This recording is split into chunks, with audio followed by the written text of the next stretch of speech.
ये सृष्टि उदय हुई है ओंकार से और ये राम में रचने वाली हैं, इसीलिए इसे समझना है, इसे जानना है और इसे जानकर हमारे जीवन में परिवर्तन लाना है। ये काम हमारा है, परंतु हमें ये काम कौन सिखाएगा, ये जानकारी कौन देगा। जैसे हमने जन्म लिया और जन्म से लेकर अभी तक हमें बहुत कुछ जानकारियाँ प्राप्त हो चुकी है, परंतु अभी तक हमें सच्चाई से वाकिफ़ होते हुए भी सच्चाई का पूरा ज्ञान नहीं प्राप्त हो रहा है।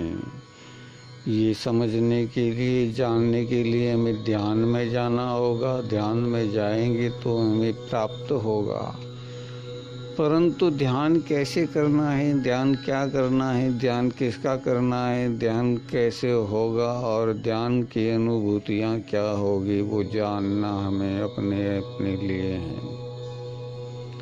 हम ध्यान की अनुभूतियों में जाएंगे तो हमें अपने आप को एकांत में शून्यमय स्थिति को प्राप्त करने की क्रिया को करना होगा। जैसे जैसे हम शून्यमय स्थिति प्राप्त करेंगे वैसे वैसे हमारी ध्यान की जो क्रिया है वो दृढ़ होती जाएगी, और जैसे जैसे ध्यान की क्रिया दृढ़ होगी वैसे वैसे हम नींद में भी जागते होंगे और जागे जागे सोए रहे होंगे।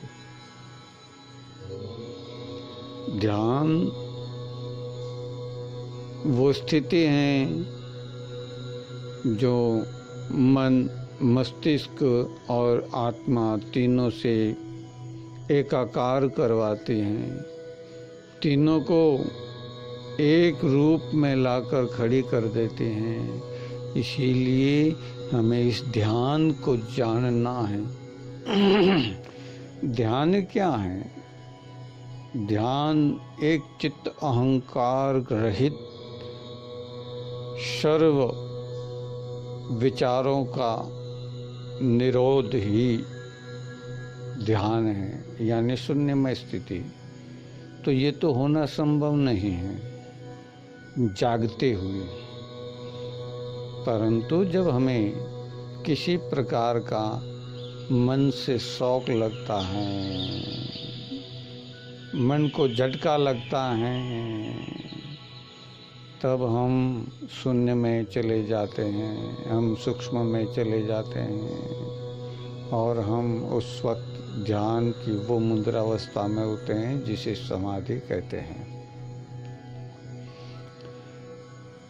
काफ़ी लोग कोमा में चले जाते हैं सुनकर, काफ़ी लोग वेदान अवस्था में चले जाते हैं, काफ़ी लोग जो हैं वो आघात सहन न कर पाने से सुषुप्त अवस्था को प्राप्त कर लेते हैं, परंतु शरीर की क्रियाएं चलती रहती हैं और वो मृत समान ही शरीर रहता है। ये स्थिति तो हमें सभी की आती है, परंतु हम जानते नहीं हैं, क्योंकि हमने कभी उस पर लक्ष्य नहीं किया है, ध्यान नहीं दिया, उसके बारे में सोचा नहीं है, उसे जानने की कोशिश नहीं की है। यदि हम कोशिश कर लें तो हर तरंग के अंदर हम व्यक्तमान होंगे। व्यक्तमान यानी होंगे और क्रियाशील होंगे। ये जानना है, समझना है, अनुभव करना है, हृदय, मन, मस्तिष्क और कमल में उतारना है। उतारोगे कैसे? जो तुम्हें कुछ कहने की, जो तुम्हें कुछ सुनने की, जो तुम्हें कुछ बोलने की, जो कुछ भी क्रियाएं हो रही हैं उसका निरोध करेंगे तब ये क्रिया प्राप्त होगी जो बता रहा हूँ।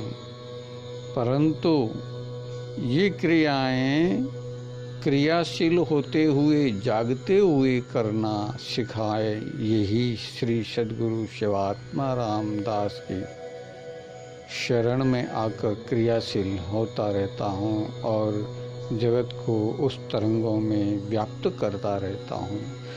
क्योंकि सर्वत्र धीरे धीरे सतोगुण तत्व बढ़ता रहा है। ये देख रहा हूँ कि मैं सतोगुण तत्व को व्याप्त कर रहा हूँ।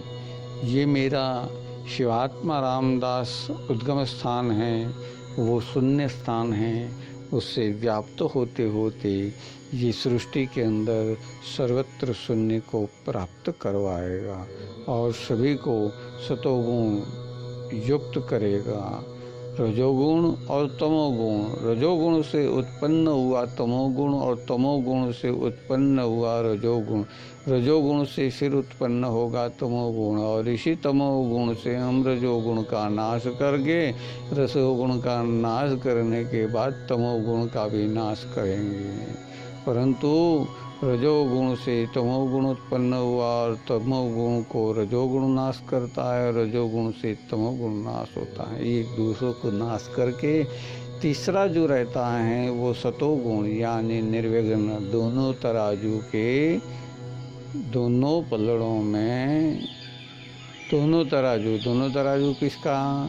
सामने वाले का और मेरा, दूसरे का और तुम्हारा, उनका और इनका, एक दूसरे तराजू के अंदर